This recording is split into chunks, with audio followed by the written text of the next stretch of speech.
egg, bacon, and leek pie. A main dish from Ireland. Serves 4. You will need 13 ingredients.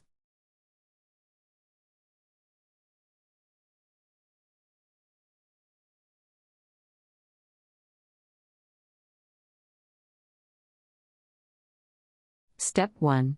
Preheat oven to 425 degrees Fahrenheit. Prepare crust, spread flour over top and press, floured side down, into a 9-inch tart pan with a removable bottom. Fold Step overlap 2. into form double Melt 2 thick sides. tablespoons butter and Here's heavy crust medium-sized bottom with skillet skillet over times. medium heat. Bake 10 minutes Add or leeks and so parsley until golden. Saute until beginning Set aside to and soften. reduce oven temperature Spoon to mixture 400 into degrees. crust. In same skillet, Step cook 3. bacon until crisp. Bake pie until Drain filling on is set in paper the towel center. and sprinkle About bacon over 25 leek minutes. mixture.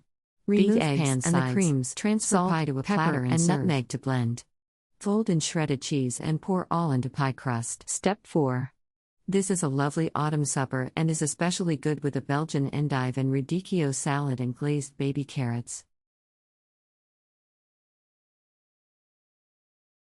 Country Reports, Culture, Countries, Travel.